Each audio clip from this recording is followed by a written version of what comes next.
Wait till some people get on here. Kayla, why you Kayla?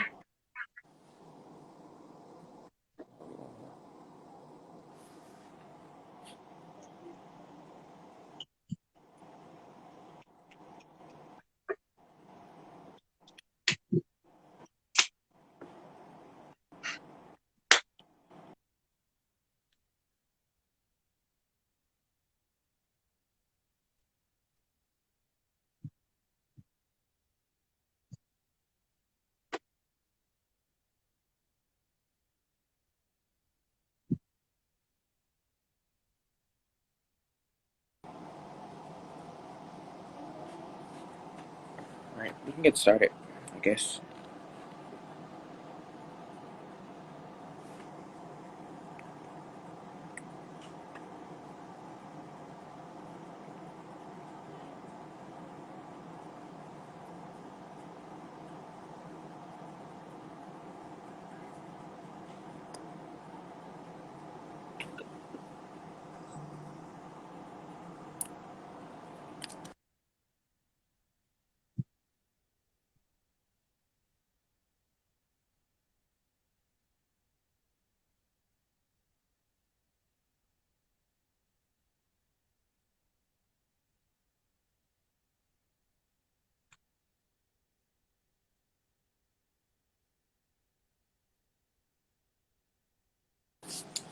Hello, everyone. I'm the Executive Director of the Gun Violence Committee for Lifestyle Baltimore Peer-to-Peer.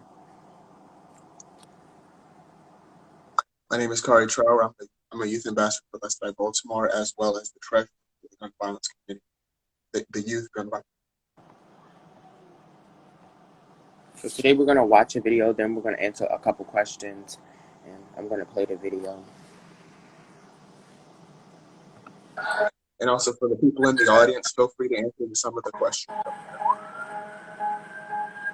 Just for a moment, forget about Parkland, Florida, the home, for now, of America's gun control debate. This is Baltimore, home to more gun killings last year per capita than any other big city in the country. On average, almost one per day. Balloon memorials mark where the dead fell, and there are lots of them. And so, as Americans talk yet again of gun control, not least how to protect its young people, consider this school, Excel Academy. I wanted you to read to yourself about disease control. Where students who've struggled in other schools come seeking a second chance. A place that isn't in the headlines much and that didn't spark a march on Washington, even though it has its own sobering death count. How many kids in this school have been shot and killed in the last year or so? 8 total. 8? 8. Yep, we've lost 8 students to gun violence. How do you feel about that? I'm overwhelmed. Sometimes just tired. You don't imagine as a principal this is part of your job, but it is. To be clear, none of the 8 students were killed on school property. It was all out on the streets. Let's go, ladies, who wait for me in my conference room. Everybody else, let's go. But as they gather for class on a week, yet another student from this school had been shot and wounded. Fear mixes with resignation, frustration with resentment. How many people here know somebody who's been shot? Raise your hand.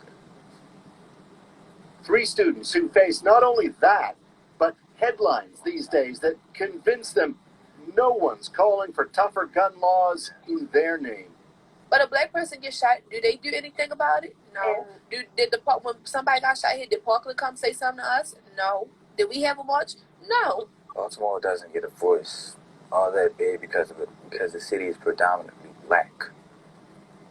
So since the city is predominantly black, they're not going to pay any attention to it. It's like they just don't care about black people. Yeah, I don't think they care about black people either. They might say they do, but your actions speak louder than your words. As we spoke, Keiondre Greenwich shot this week, just before school 2 days earlier. It barely made the news. Now people are getting killed in daylight. not just at night, like in daylight. It don't matter where you at. You don't have to be involved in anything, any gang violence, any drugs, and still get killed. You hear gunshots? Oh yeah, frequently. But that's a part of the culture that's been accepted. For Munir Bahar, that's the problem, the culture of violence in Baltimore. He himself grew up in it, in and out of jail in his teens. He turned his life around. Now, he wants to change Baltimore and all of those who say it can't be done. There's a funeral almost every damn day of a young black man in this city killed by the hands of another young black man. That's not normal. I just refuse to accept that as normal. I refuse to just live my life and like, oh, it's all right. Brothers die. It's a part of life. Oh, it happens. It's the hood. No.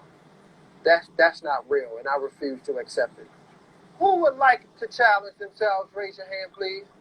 Come on up, Wayne. Come on up, little man. His response, the gun problem is fixable from the bottom up. 1, 2.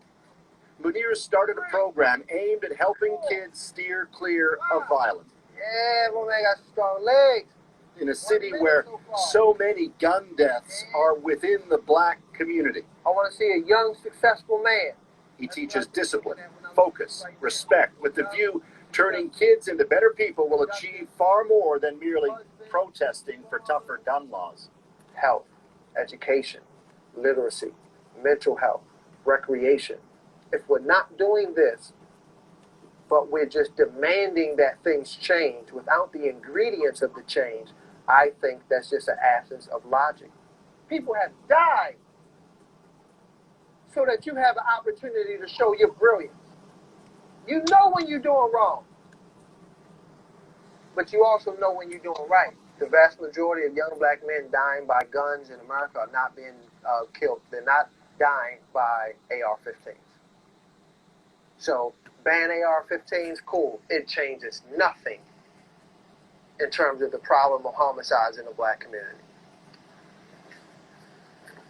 As it stands, the shootings here effectively never stop. So, up the steps and into the home of yet another family stung by gun violence, community workers Walker Gladden and Clayton Guyton. I want to start with how your week was. On this night, it's to meet with Keiondre Greenwich. He was shot last year, one day after school. Says Keiondre, guns are simply a fact of his world. 14 years old. That ain't gonna never end. You talking about gun violence? Yeah, that's one thing that's gonna stay forever. Is it that bad? Like that's normal? Wrong with me. Right now, the sense of urgency is so great. The immediate response is so great that I don't have time to really wait. We got to move now. We dying. We got to move. Our young people are dying. Our community is deteriorating. I like to see his face from time to time. Walker's own son is among them, shot dead in 2016. That's him on the pendant. All those anti-gun demonstrations, they say, it's mostly people from a different America, pointing to the country's lingering racial divide on why the gun problems in mostly black Baltimore seem to get so little national attention. Our change is still not here yet because it's so difficult. But see, we up for it. So no, we're not mad with them because, and we're not really upset with them because we know, hey, it's easy for you. You can't stand up for the problems in our community without somebody looking at you and saying, you're an angry black man. We're still going in the back door. That's where we're at. So what is the way forward in a city with so many gun deaths week after week? You can march all you want. You can march every day for hours, asking for justice and for your voice to be heard. But if the people in the city not changing, then the violence isn't going to stop. I pray that something will change, but then, like I said, maybe it won't. A blunt assessment by those not yet ready to believe anyone outside the city's even listening. Paul Hunter, CBC News, Baltimore.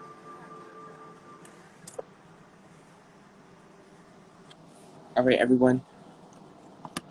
We're going to ask you guys some questions. As we ask the questions, you can answer the questions as well with us. The first question is, did this video change your perspective on how you look at Baltimore? I'm going to go first. This video did change my perspective on how I look at Baltimore.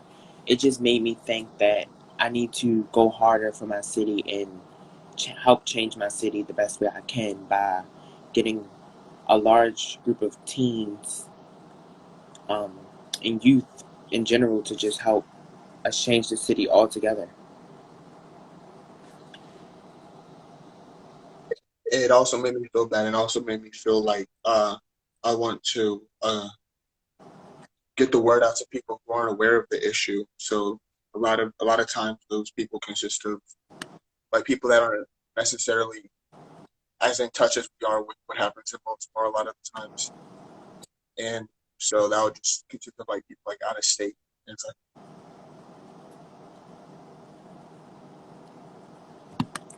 All right, the next question is, does this video make you want to make a change in your city? All right, Kayla said to the last question, yes, because we have young people who are growing up seeing these things and they just think they're normal.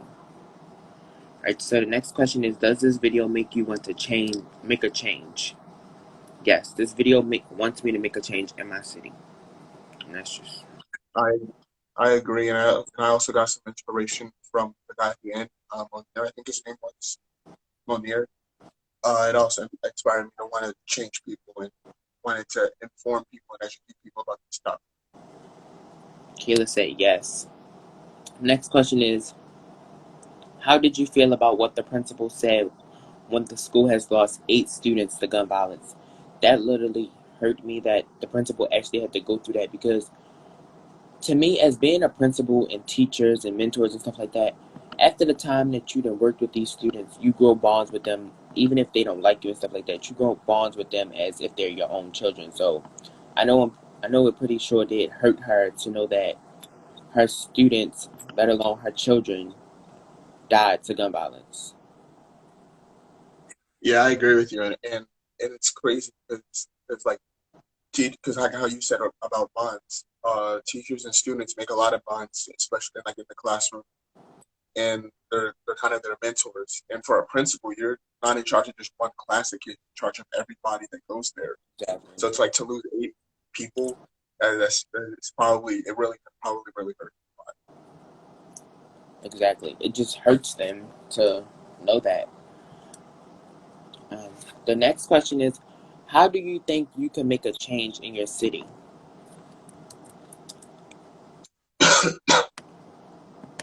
I feel like I can make a change by getting the word out to people that don't live in Baltimore. For example, I have a lot of friends in Atlanta, so I can inform them about the problem. Maybe they could tell their friends, and it can kind of be a cycle. So it can like tell the next person that probably doesn't have as much knowledge behind or not enough information behind this. Yep, that does make sense, Khary, because if you tell someone in another state about it and it goes word to mouth through all these different states, then that's when the whole United States, we could say, could come together to make this whole thing change. And then all of us against maybe, let's say, about 100 of them people in the government or politics and stuff, they'll start to agree with us to be like, yeah, we need to make this change on guns in general. So, right, the next question is, are you okay with what your city is going through? Give your true answers, because some people could be like, okay, that, you know, their city is facing these things because that's what they grew up in, so they think it's just okay. But I would say I'm not okay with what my city is going through. It's not okay at all. Yeah, I agree, and yeah, you basically said I agree. I feel like um, we need to get more people in a mindset to let others know, and I also think that I think that would be like the best step in the right direction. Okay. Kayla said, no, it's not okay at all. All right, next question is, how do you think we as a community can make a way for children to get home safe from schools. Now, this is a good answer. Most people will say this answer, and it'll be stop the gun violence. But let's think a little bit deeper. What's a different way other than saying stop the gun violence? Because in order for you to stop the gun violence, you have to make a change. You have to make a step before that in order to stop the gun violence. Because you can't just say stop the gun violence. You got to make that step forth to help stop the gun violence. Then that's when the gun violence will officially stop.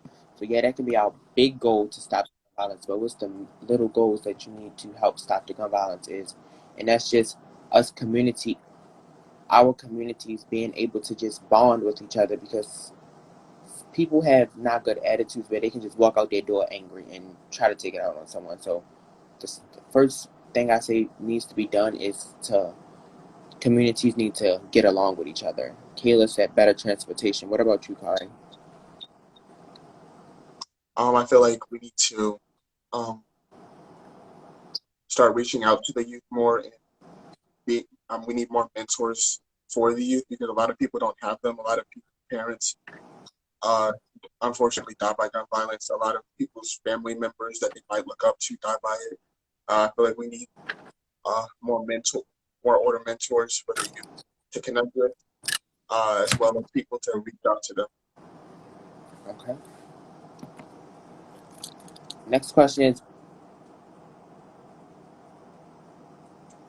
were you expecting that this occurred this often? Why or why not? So what that question is asking, while watching that video, were you expecting that for all those students, well, not all, the 3 of the students that were interviewed to say they knew someone that was shot by gun violence, or they know someone, or they heard of someone that was shot by gun violence? Was that, and that gun violence happened this often? And I would say I know that gun violence happened, but I didn't expect that it to be, happening this bad as it's really happening.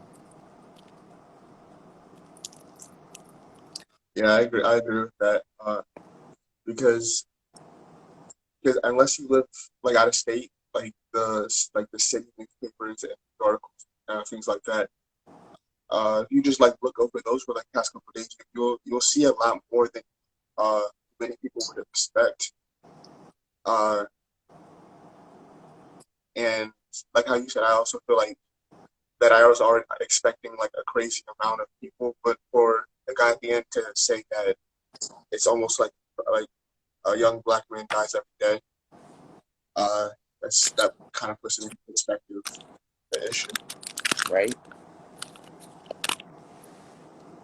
So the last and final question is, would you want to come up with some type of program with youth that have been shot before to tell their story and how it impacted their lives? Because some youth, it could have impacted their lives where they're like, yes, I need to make a change. We need to stop gun violence. But then some, I'm not even going to get into that. But it could be two different, parts to the story on why you would want to interview someone for this type of situation.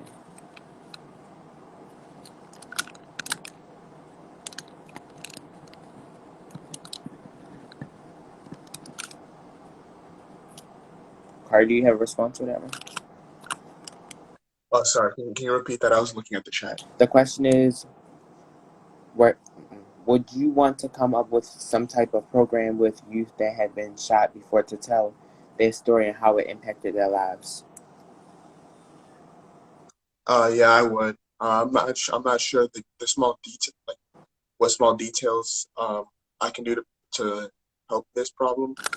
But if somebody like gave me some instructions on how I could do this, I would definitely want to do it. And I also feel like a lot of people need to do the same as well. I can agree with you. Well, I'm gonna pass it to you. Kayla responded yes. So, for the people that are in the audience, do you guys have any questions for us? It's the open-ended time. We ask you guys some questions now. It's your time if you have any questions for us. If you know anyone that's going through gun violence, human trafficking situations, or need a mentor or need a therapist, need PRP, you can message Miss Lisa on you can DM her on Instagram, or you can even go to our website and email her, and she'll help you out with those situations to get the help that's needed for you.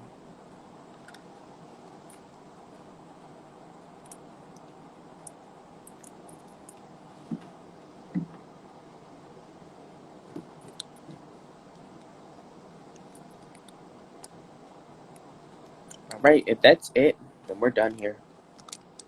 I'd like to thank you. Thank you for joining us. Yeah, thank you for joining, everyone. Have a good rest of your evening.